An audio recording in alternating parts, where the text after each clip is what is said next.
I am absolutely delighted to be joined once again by Anna Danylchuk, and she needs no introduction whatsoever. She is one of the strongest voices, pushing Ukraine, pushing its strengths and its virtues to the world. A strong female voice who I know many of you look forward to listening to, and who has helped to ground you in understanding why Ukrainians fight, why they resist, why it's so essential, and of course the lessons that we in the West need to learn to wake up so that we can defend our land and our values as well, because this is coming. Today, however, we've got an interesting topic, which is Chernobyl.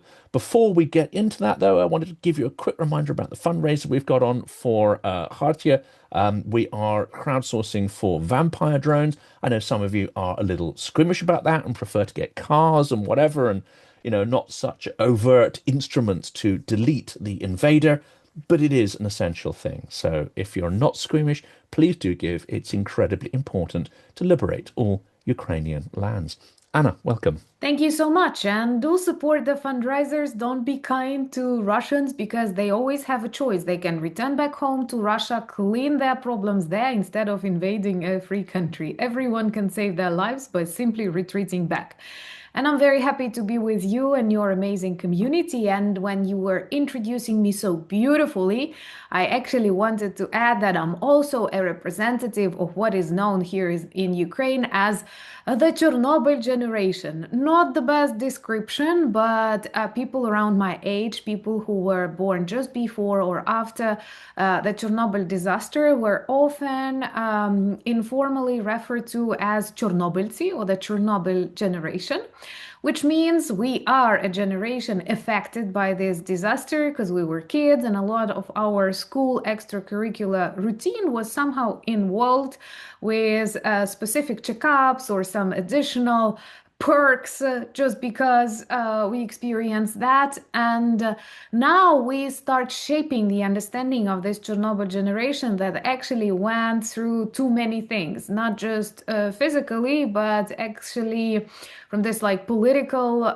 military point of view, because we went through the Chernobyl disaster, then the collapse of the USSR and difficult 90s, then the Orange Revolution, and we already active there. Then Maidan Revolution, that was the essence of our character to some extent, and now war. So there are a lot of jokes that this Chernobyl generation is living in a history book, and that we are a bit tired of that, that we want to experience some boring years ahead of us, but not at the moment. That's it. And, maybe and that'll be the point with grandchildren on your knee. You can sort of, tell these stories and they'll roll their eyes and go like, oh, and hopefully there'll be some peaceful sort of decades there. It does remind very much of, say, my grandmother's generation, because if I think back Mhm. to her in particular, and I have family on two sides, the Irish and English on one and Central European on the other. But as someone who was living and brought up in Vienna, but as Polish ethnicity, she went through the First World War. She was evacuated at some point when there was a lack of food in Vienna, I think around 1917. Um, you had the collapse of the Habsburg Empire. You had the Austrian Civil War. Following that, a very short thing that not many people have sort of heard about. You had the Great Depression, the rise of Nazism. You had to flee persecution because her fiance was Jewish, and then you go through all of that in the 50s, again, quite hard period, materially, financially for most people, as we were certainly, and she was in the UK by that time, we were still paying off the Americans for all the money we'd borrowed to fight the war, and there wasn't much materially. So that's that same pattern of extraordinary hardship You didn't make through it life. easier. No, You didn't well, make it easier. You've enumerated a lot. but the good news there, of course, is you get into the 50s and the 60s, and you get into an era of relative peace and plenty. Yes, you've got the Cold War and you've got all these threats and things, but actually material life improved dramatically. And you could say we had relative peace and prosperity for, a very solid period while NATO held sway. And now we're back. Now we're back into an era of chaos. But the positive thing is that these periods of flux hopefully just, uh, they do transition into a new order, and a new order will emerge. One would hope. It seems to me that new order is coming from Ukraine. That new order is inspired by Ukrainian resistance and remaking of democracy. But the memory of Chernobyl plays a key part in that. The memory of what led to Chernobyl, what allowed it to happen, and then the administrative forces that tried to cover it up, which again cost many, many lives. So could you sort of describe that whole thing for people who aren't familiar with the story? What happened and what led to it? Well, once again, it's not that I remember that personally because I was a year at that time, but I can tell you that the consequences were felt and known for a very long period of time. And of course, that's something that we heard in our family stories, that we heard at school. It was a big part of our life, and I may say even pop culture. And I won't be sharing here some stupid things like kids at school could celebrate the 26th of April as a monster day because we felt ourselves as small monsters coming from that era.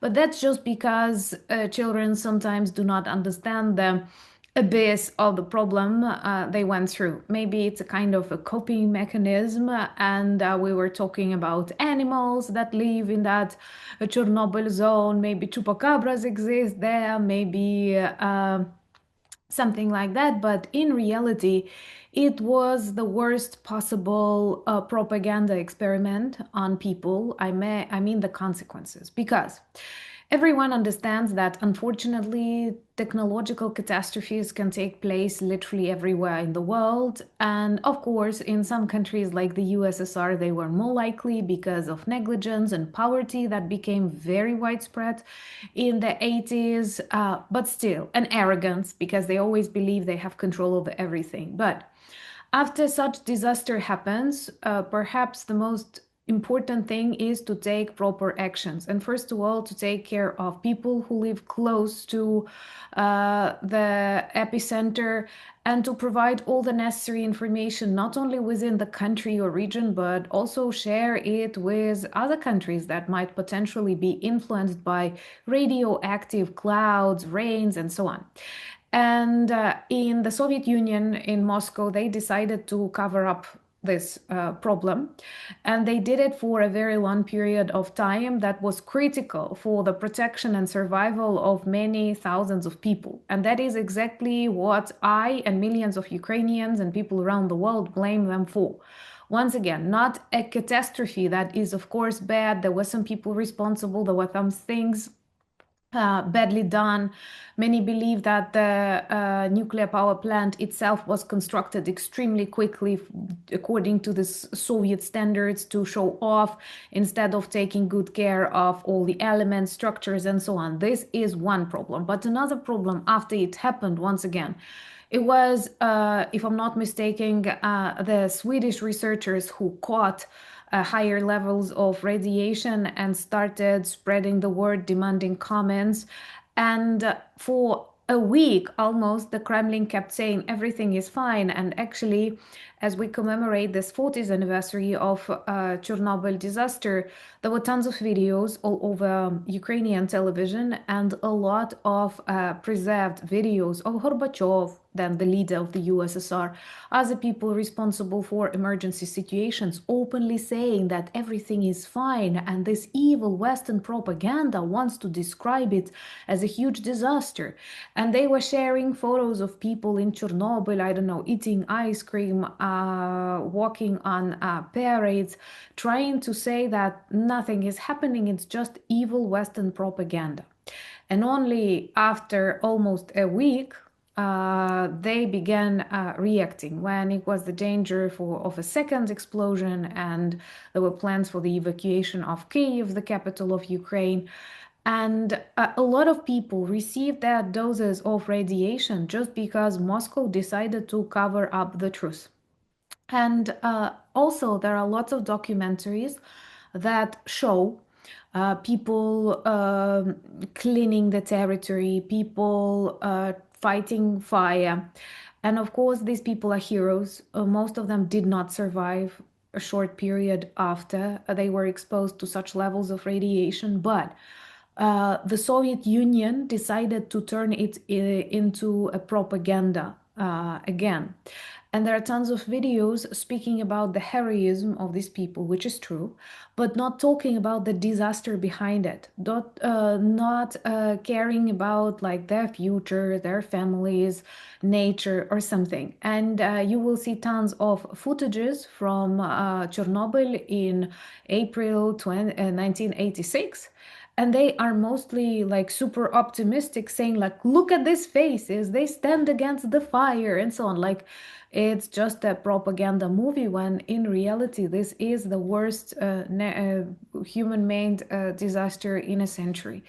And this lies, this propaganda hid the truth, did not protect people. A lot of people went out on the 1st of May parades, were exposed to radiation, including children, did not take the necessary steps. And traditionally, Moscow never accepts help, advice from other countries and specialists who might have made the effects of this catastrophe less evil for people. And it's not the proper comparison, but now we see a similar situation in the Russian Tuapse. It's not the size of Chernobyl catastrophe, but they do have problems with the explosions on their oil refineries. And I have a lot of people telling me, wow, there are some negative ecological consequences. Unfortunately, it is true, but that's again because of Russia beginning this war, because of Russia invading Ukraine, because of Russia destroying Kakhovka Dam, constantly shooting next to Zaporizhzhia nuclear power plant. So the consequences are obvious. If we want to prevent anything of this from happening, we need to defeat Russia, we need to demilitarize Russia, to hold people accountable. And also, if Russians want to prevent some of the negative consequences of their sides being demilitarized, they need to speak openly. They need to encourage special forces to come, emergency services. And what Moscow does right now, again, they try to cover up, saying nothing specific is happening, it's just the debris. So if it's just the debris, then nothing bad is happening, then you don't need any help from Moscow or other regions of the Russian Federation. And they have like serious consequences and a very high level of alert. And I believe that this classical Moscow lies led to the collapse of the USSR, and Chernobyl was definitely one of the very strong triggers. And a similar will speed up the collapse of the Russian Federation. There are cover-ups about the consequences of explosions and destructions in more and more zones of the Russian Federation. And that was definitely going to be my next question. You have this ability to read my mind. And that was, how far did this create disenchantment? How far did the tragedy open the eyes of people that actually the Soviet Union thing doesn't really work? The sort of bureaucratic structure is broken. Or was there already kind of a high awareness, or is this a moment of awakening that accelerated the move towards independence? I'm sure, and everybody agrees that that was a very important moment of awakening. Some even claim perhaps the most important.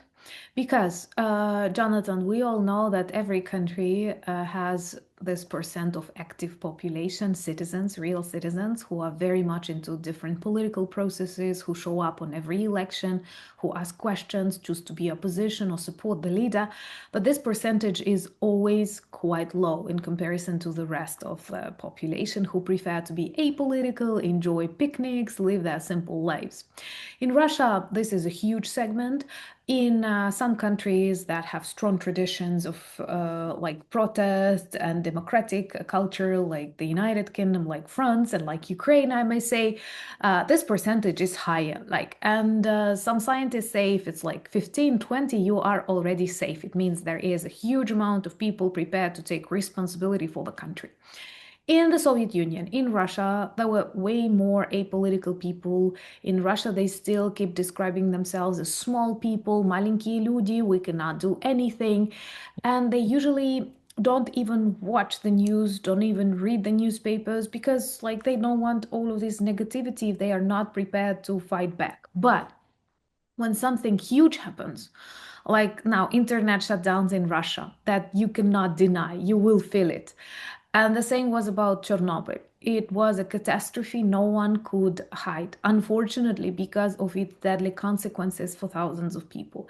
It was something this planet has never experienced, and no matter how hard the Soviet censorship tried to hide it, it was impossible because the world was talking about, because the consequences were bad not just for Ukraine, they were bad for Belarus, they were bad for Sweden, for Poland. There are a lot of countries that Finland that may speak about these consequences, and I'm sure not everything we know. Mhm. And Well, I don't know. Unlike you, I was already watching the news when Chernobyl happened. I don't know, maybe they Yeah, were carrying me when the news. yeah, it's could be.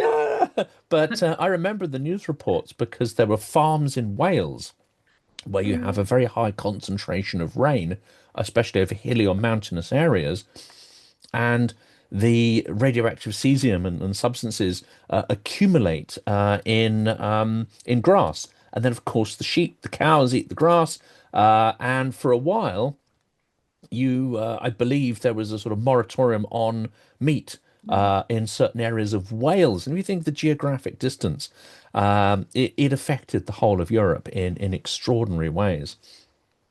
So that's exactly how it works. I do remember years after Chernobyl catastrophe, there were regions from which we were not advised to eat berries or mushrooms, and I come from a region that is rich in forests, and I do remember walking down the rows of market and my dad asking, "Where is it from? Where is that from?" Trying to identify if it's okay to buy this basket of mushrooms. But I mean that this kind of disaster is impossible to hide. This kind of disaster is impossible to ignore. And absence of proper reaction, absence of actions taken, they of course influence public opinion. And even those apolitical who were totally passive and neutral towards everything, they become angry and they see it. It's kind of a very, very strong exposure of this kind of weakness. And that's exactly what everyone in the Soviet Union saw, that behind those long speeches, long bureaucratic decisions, some, tired special services, there was nothing. They were not able to organize proper reaction. They were not able to take the responsibility. Just as Putin today, they keep saying something is happening, something is burning, and no one is like, who is to stop it? Who is to protect? Who is to take responsibility? And nobody. And of course, that was a huge trigger because people saw there is nothing behind this fake machine that pretends to be a strong state, and in reality, it's just a facade. And Chernobyl highlighted it very strongly. And I see once again similar things now happening in Russia after internet shutdowns because it reached the pocket, the mobile phone of every Russian. And they understand that it's a way to hide the truth because the Kremlin cannot cope with amassing problems. And as there are more and more explosions in different parts of the Russian Federation, including close to the Urals, in the Yekaterinburg, in Chelyabinsk, which is super far away and traditionally were considered Russia's safest zones, where during the Second World War they relocated military production. I can see a lot of people saying on Russia's state TV that we didn't know Russia was so weak. We didn't know the system failed. And this is perhaps the strongest criticism you can ever hear from a Russian. I didn't know that Russia was so weak. That's exactly what people understood back in 1986. They did not know that the Soviet Union was so weak to deal Yes. with problems. Yeah. Because, we don't necessarily go into the whole psychology of it, but the power vertical, the entire structure, and it's not just, and this is where, when people say, oh, it's all Putin, it's like, it's a system where power flows from the top in a sort of vertical or pyramid kind of fashion, and people take resources from every level as you get further down that. You have fewer and fewer resources and fewer, less and less power. I won't say agency because nobody in the system really has agency. You can consume privileges, you can earn privileges, and you can get the right to sort of steal resources down through this pyramid. but it Yeah, relies at the top on extreme strength or the belief in extreme strength and coercion. And when that myth starts to fragment, this whole system doesn't work. yeah, and it's very vividly exposed. And once again, if you are a leader, even if you are a bad leader, you have to act correspondingly. You have to be decisive. You have to take some actions. And what makes Russians furious right now, for example, is that they see Putin telling that we are slowly, but we are achieving our purposes and we are building this buffering zone. And Russians saying, where? In Russia? Because that's what they witness. And then Lavrov comes out and says the effects of the special military operation on the Russian population was very positive. Are you talking about almost 1.5 million neutralized? So it's absurd. It's such like disconnection from reality that frightens people in Russia way more than explosions. I mean, it's positive from the point of view that if the leadership of Russia loathe their own people, then yes, they have fewer of them to rule over. So it may be in a perverse way. It's positive from their perspective. No, I mean, they're clearly coming up with extraordinary lies and stories. I mean, this is a bit of a stretch, but are we seeing a sort of not physically but psychologically a kind of Chernobyl moment where some Russians are thinking, not, I'm dreaming of democracy or, looking at it in a strategic or analytical fashion, but they're simply thinking, well, this system can't guarantee my security. This system can't support my privileges. And actually, to preserve itself, it's now actively taking away the things that I'd assumed I'd always have. And it's because I had these things, I didn't really, the war didn't concern me. I had my internet, I had my mobile delivery, I had my 24-hour, product shops and takeaways, and I had my parks and my art galleries and my restaurants. It didn't concern me because my privilege was untouched. Something seems to be shifting and changing. Yes, and I fully agree with everything you so beautifully put. And to tell you the truth, we have to now also speak about war, real war on the Russian side, because apart from economy, apart from internet shutdowns, and partially they were influenced by the fact that there are more and more attacks on the Russian territory. We, luckily for Russians, choose legitimate military sites. And I'm actually surprised that usually no civilians suffer contrary to what Russia does in Ukraine. But a number and success, effectiveness of attacks of Ukraine on Russia grew exponentially. And now the propagandists often say that we target more drones on the Russian territory than they during one night, for example. You also know that we are working on the Ukrainian ballistic missiles, and that is one of the reasons why they fear to have the 9th of May parade and might change, relocate, or something, change the concept. And now I even do not report about all these demilitarizations happening in very different regions because this would take all the time of my video every day.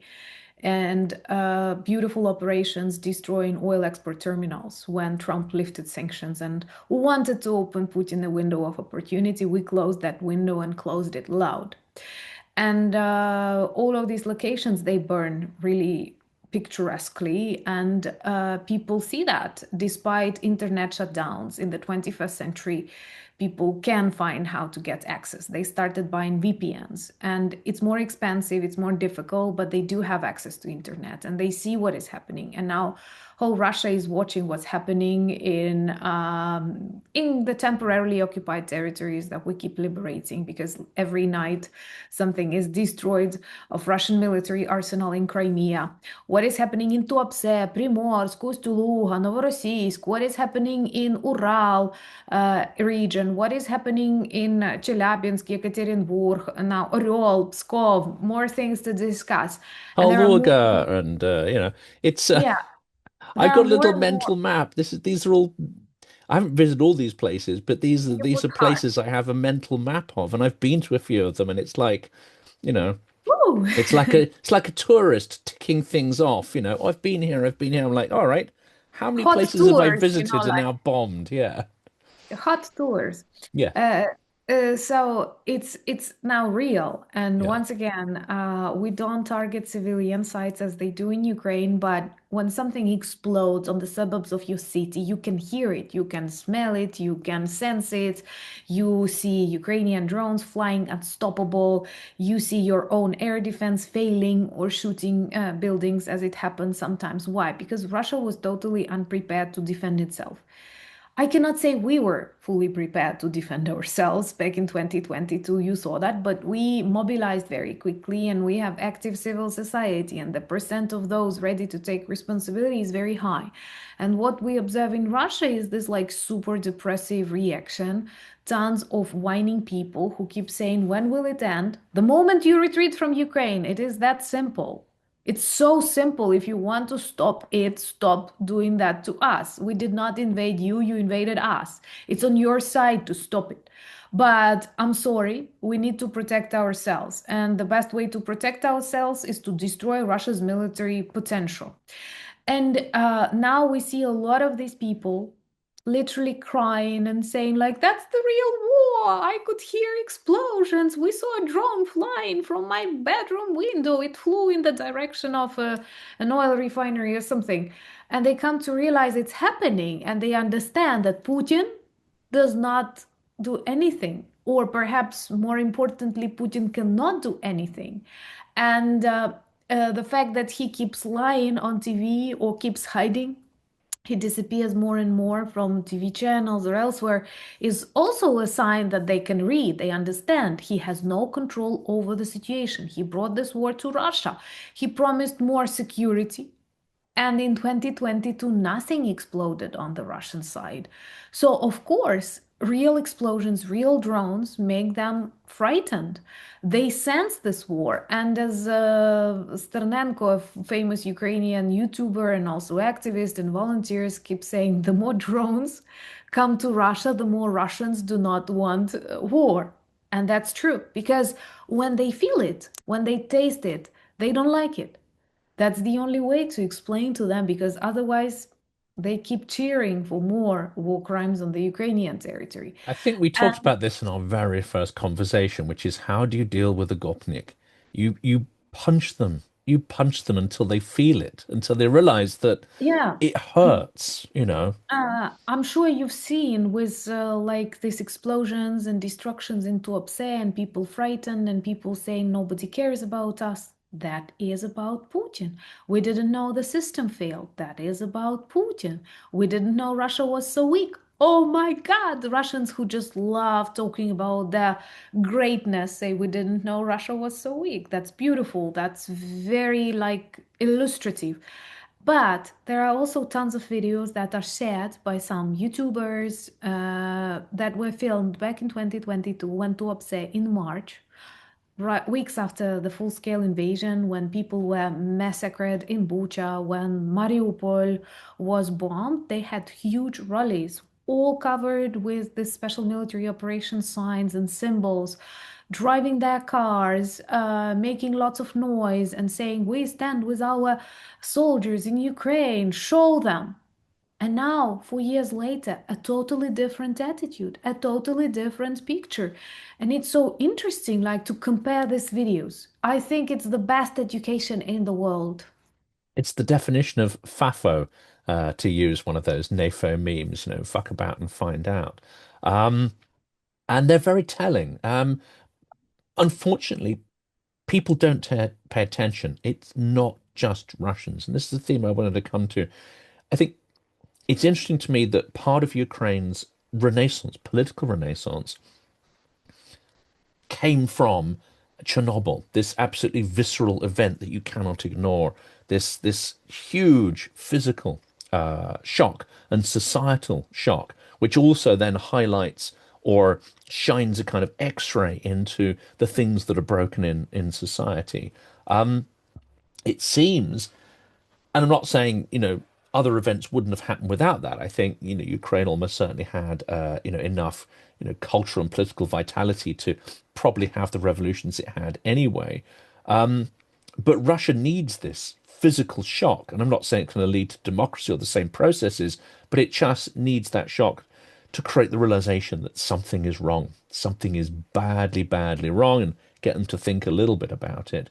Unfortunately, in the West, I think we have an issue which is not too dissimilar, which is if it's Ukrainian cities being bombed day after day and it's Ukrainians dying, somehow that does not mean, I mean, this is not true for activists and those who are following the channel, but for many, many people, they know bad things are happening, but they don't want to open that little box. They don't want to lift up that rock and look underneath it.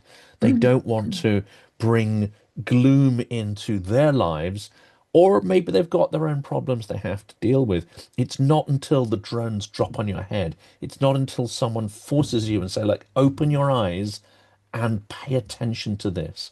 Not because you necessarily need to have empathy for everybody, but this is coming to you, and this is why you need to understand this, because this is what Ukraine's gone through. This is how they've got the will to fight, and they've created the instruments to fight back. You have to learn these lessons as well. And if you don't, this is what's going to happen to you. Bucha, Mariupol, Irpin, and all these things. So I'm rambling there now, but it seems to me that we have a similar problem of lack of imagination and lack of empathy, which is having a political consequence. I agree with you. Of course, it's not about people watching us who choose to know the truth, who choose discomfort of truth over discomfort of ignorance or escapism. But first of all, I have to agree with one intellectual whom we both of you watch, Vitaly Portnikov, and he once spoke about this first reaction that like Russians attacking Ukrainians and even those who saw the difference between two nations, they were feeling like, okay, Ukrainians are good, they are Europeans, but still they are not that Europeans as us. They are a little bit barbarians. They've been in that USSR. I'm not sure if they have like good malls or restaurants there. Who knows how their streets look? So they are barbarian to us, and it's happening to them because they are not like us. And I Does know, water come out of the taps?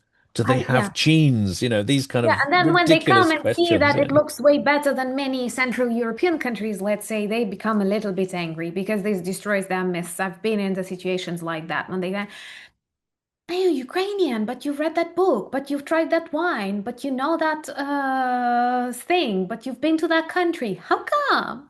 I And know. it's I had the same. I didn't know what to expect. I had a certain expectation from our conversations, but the first time we met in person in 2023 in the summer, I'd never been to Ukraine before.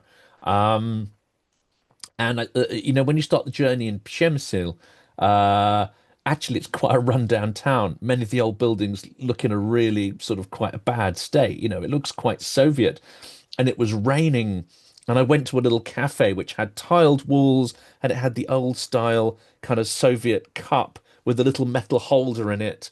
And I'm Mm, like, I'm in a John le Carré spy film, and if it's mhm. this run down here, oh, and there was What? the thought in my head, what's it going to be like? What's it going to be like? I'm going back in time.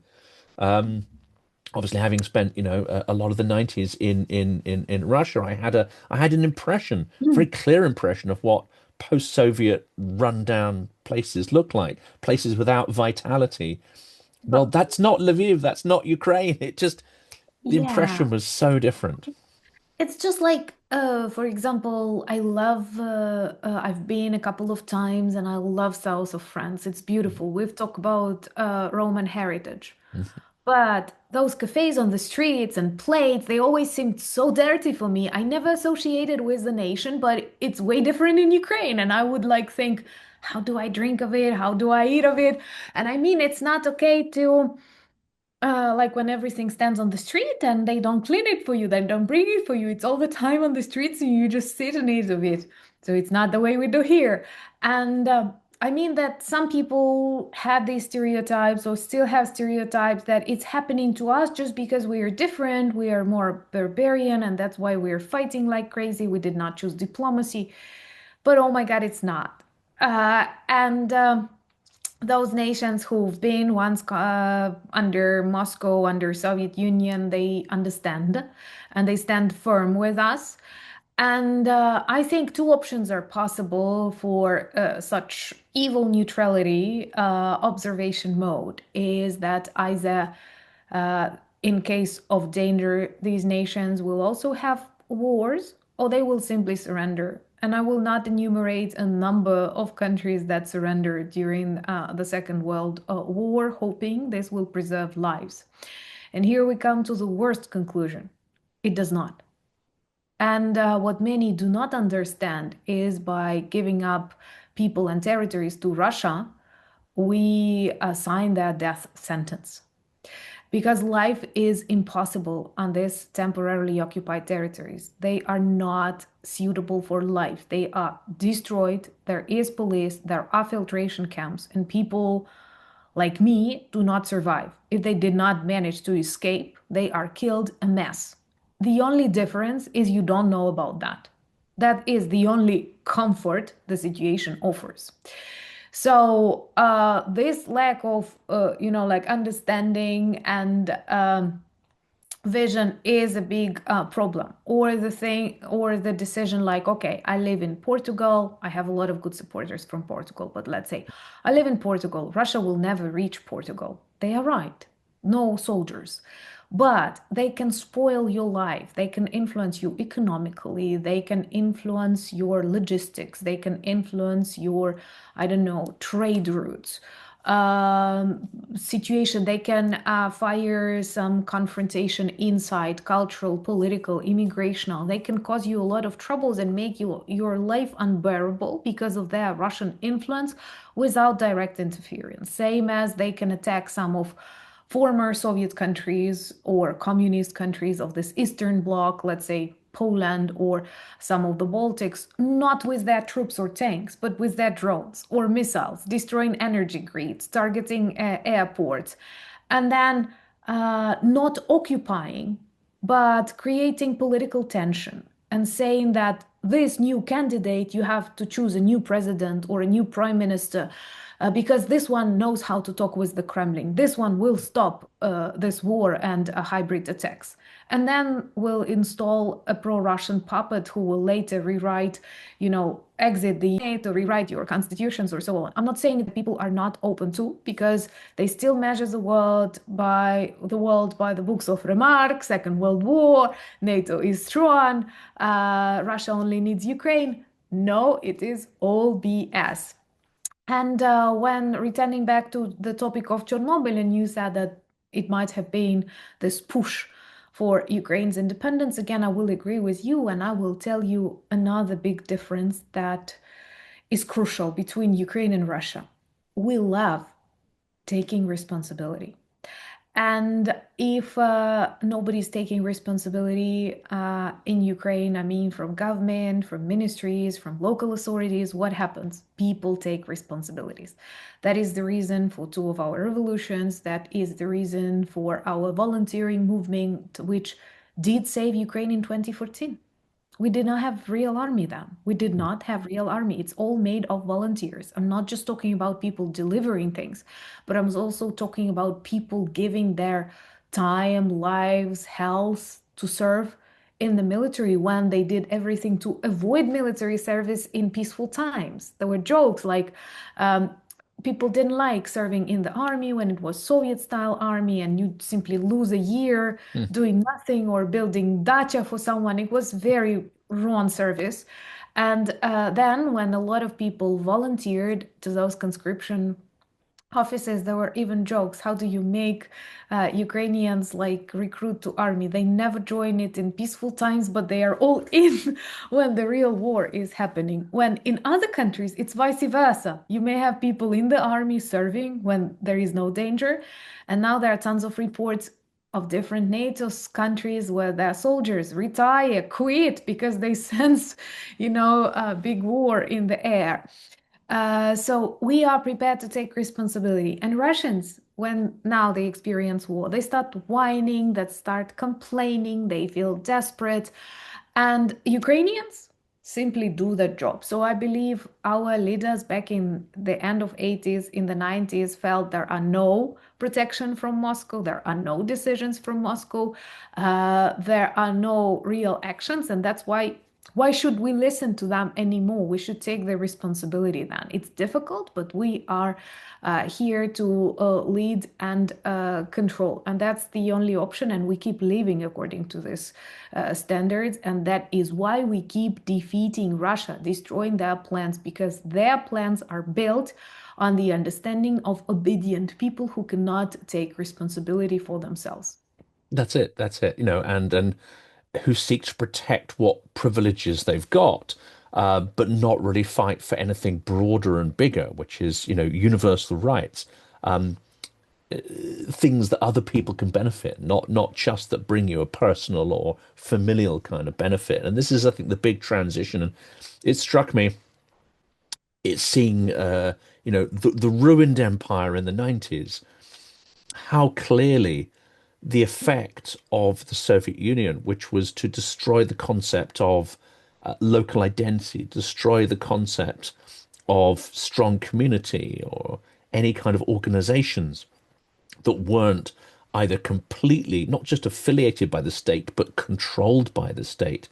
The only organs that were allowed in the state were ones that were thoroughly penetrated by the FSB or the KGB, were ones, and you're only allowed, at the top or to rise to the top of a profession or to the top of an organization if they had compromat on you, if they had a means of controlling and coercing you, and also fully understood your weaknesses.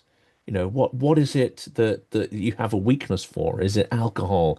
Is it mistresses? Is it a perversion of some sort? It's a system built entirely on the idea of controlling people and then feeding the crumbs from the table. None of it involves responsibility. That's almost like kryptonite, for Superman. That's something that would destroy the system. Or like when a star produces iron and the nuclear process stops. Responsibility is death for these totalitarian managerial systems. But do you see Russians taking any responsibility, or do you just see their system collapsing under its own internal contradictions and brutality? I see their own system collapsing under their own brutality. And I do receive some questions of our friends, of our viewers, telling me, do you see Russians awakening?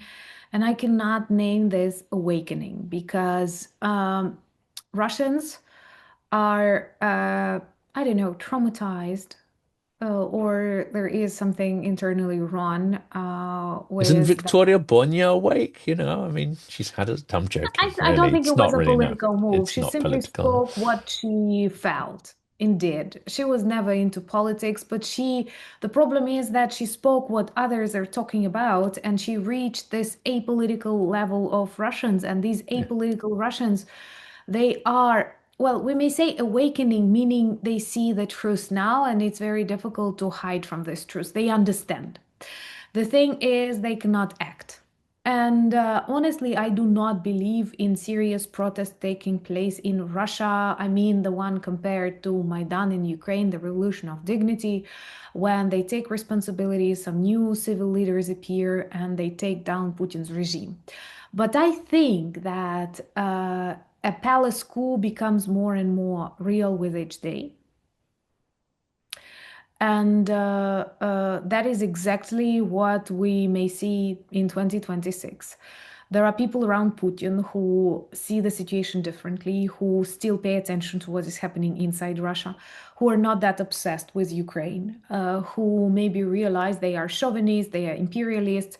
But many say that back in March 2022, they had the feeling we have to slow down, we have to, I don't know, stop doing the things that also ruin Russia.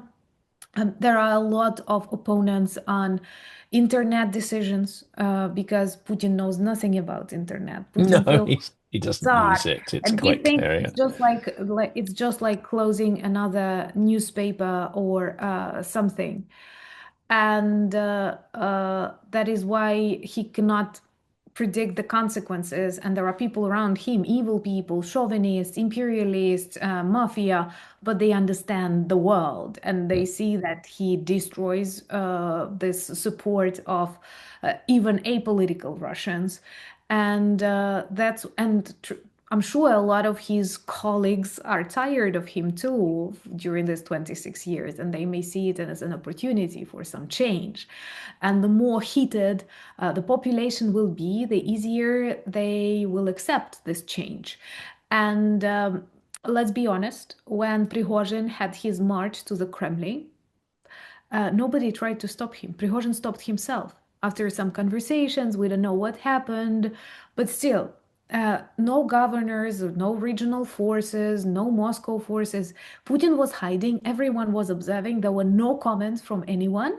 But if he wanted, he could reach the Kremlin.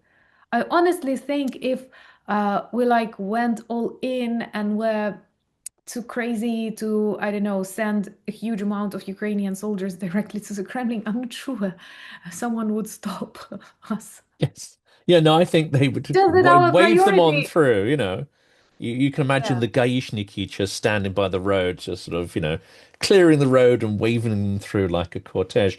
No, it is fascinating, isn't it? But there's another aspect to this, and I'm gonna put this question to a few people, I think, over the next few weeks, because there is, as we know, elements of magical thinking, mystical thinking, nihilism, and these things are linked in Russia.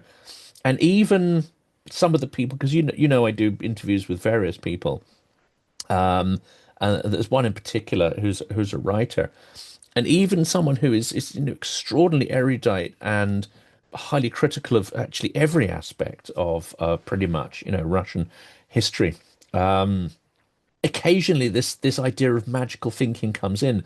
Oh, someone will arise, something will happen. There'll be some kind of alignment of the stars which will get us out of this mess. Even in those who've politically woken up, there's this element of deferring their agency to some kind of external force or to events, as it were. And I suspect that's what's going to happen here is that the system may well break down, but everyone's waiting for somebody else or something else or some magical event to somehow fix it. I suspect even at the core of some of Navalny's thinking and those of his supporters, there's this extraordinary naivety thinking that, well, a Western style democratic system it'll just come into existence, at the right time and place, and not understand that you have to build it, brick by brick by brick, or it doesn't happen and it will never happen. I suspect they're in that same place, waiting for a miracle that will never arrive. What they'll get is another tyrant who may, for a while, return their privileges to them, for which they're extremely grateful. But the cycle will repeat. I do not believe in the Democratic Russian Federation because during their history there were no periods of democracy. In the Russian Empire, in the Soviet Union, in the Russian Federation, and don't tell me that Yeltsin was a Democrat. He wasn't. I would never tell you He, that, Anna, believe me. yeah, I mean, I like, wouldn't I know. insult your intelligence by trying that out on you. Yeah, thank you so much. So, no. And if it never happened, perhaps it's something that they simply cannot produce. I have this slight hope for something democratic on the territory of the former Russian Federation after that dissolution. Because some nations now oppressed by the Kremlin did practice democratic-like styles of government governing before they were occupied by Russia. And please do not fear that all of them will run to China. I had this very interesting interview on the channel with Buryat activists. I try inviting such voices, and I consider it very important for myself to learn more about these peoples and for the audience to see that the Russian Federation is not all Russia. And in these conversations, I also began to understand that no, for example, some Central Asian nations, they are not fascinated with China. It's not that they wait to lose control of the Kremlin over them, to jump under Beijing control. No, they see that Beijing is not very kind, mildly speaking, to other nations that are part of big China, that is super diverse and also oppressed. And they have very different examples. They like Mongolia. They like some other countries that were symbols of like economic success. So I think that once again, our blindness, the fact that we know so little about them, we say like, oh, they will go out of Russia to China. No, that's not what they want. Listen to them, help them, project with them some future so that the moment this dissolution happens, everyone is prepared and you have adequate people taking control over these territories. And it's way easier to influence them, to persuade them, to teach them democracy, and they want it. And they are not poisoned by this Russian imperialism.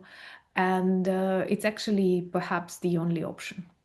And of course, the work you've been doing, the interviews you've been doing are absolutely fascinating. I recommend them to people because what you're doing, the work of Valery Picard and others to try and explore the alternative. I won't say the alternative Russias, but the alternative nations that can emerge on the territory when Russia, the imperial entity, collapses. I've believed that is inevitable even before the full-scale war. But now I know an awful lot more than I knew then, and it seems not just more likely, but far more necessary as well. I think that's almost where we're going to end up today. Have you got any final thoughts about Chernobyl and its role in Ukrainian society? I mean, I know from the art of Maria Primachenko and others, it's also percolated through to the culture. There's a sort of deep cultural perception of Chernobyl and the stain it left on nature and the mystique about the place, the Red Forest, and so on. But also, it seems to me Ukrainians are very in touch with the land, nature, and the idea of almost a certain sort of purity there and connected to nature in a way that many in Europe no longer are. Do you think Chernobyl still plays some kind of role within that consciousness? Yes, and maybe even let's make it a little bit positive. You know that Chernobyl went through an awful disaster, and it's a kind of disaster that no one could have even predicted. It's not something you can be prepared for, just like Russia's full-scale invasion in the 21st century with no reason, apart from their imperial madness. And people had to leave their homes. A lot of people never returned. They were promised like 3 days. They took clothes and stuff for 3 days and never returned. And there are a lot of internally displaced people in Ukraine who had to leave Chernobyl zone, Pripyat, or all that area. Again, because of this Kremlin approach too. But after years of extension, after years of this emptiness and toxicity, what we see is a lot of new species returning back. And I loved these hidden cameras that catch lynx, horses, wild, and even bears. Bears are very rare in Ukraine, and I keep asking, do not associate bears with Russia. Bears are cute. Look at their ears. They cannot be Russians. Bears are oppressed by Russians. So, and wolves and deer, and like there are a lot of very unique for Ukraine animals that were in the Red Book, that were considered extinct, and they return back to this zone because it doesn't have humans, it doesn't have our evil interference in nature, and it's cleaning itself. And I hope that the similar thing will happen to now destroyed or occupied by Russia territories, that in a couple of decades they will be booming with lives and people and animals will return back. And that will be another very natural victory of Ukraine over the Russian evil. That's inspiring. It's great to end on something positive, at least to look forward to. Anna, thank you for what you do. Thank you for your positivity. Thank you for coming on today. Thank you so much for all that you do, and I'm looking forward to meeting you in Ukraine. Yes, it's happening very soon. And this time we'll definitely record something for the audience. So next time you see us, I think it will be somewhere in Lviv, hopefully involving some rather delicious food and maybe the odd beer or two. But there we go. Or I know people like your beer conversations. Invite me to one. yes, yes, we'll do a beer conversation. We'll get the camera set up. And the last one with Georgi Ivanovs, and then we had one with Jason Smart. We weren't drinking beer that time. We were drinking medovucha, and I should make the admission, we drunk a lot of I medovucha. can tell you that, like, my region, Volhynia, is known for good medovuchas, but I'm not a fan of. You So know, let you choose. It's either wine, whiskey, cola, well, or beer. Up to that's you. that's it. Well, you can it's very honey. For those who don't know, it's a sort of honey. It's like mead is the English name Yeah, for it. It's very popular in Scotland, by the way, as well. They very medieval. Very medieval. medieval. It's beautiful. But of course, it works best if you have it as a chaser. So beer, mead. I think we're on our fourth or fifth round of the combination. So people love the video. What they don't realize is we were barely, barely I need conscious to at watch that it point. with a different focus now Yeah, because I was listening to what you were talking, and now I need to check how you were looking. yeah. Well, you'll probably see the eyes like this, barely focusing. Okay, that's a deal. We're going to bring one of our celebrated pub conversations to the audience from Lviv in May. Anna, thank you. Thank you. Thank you.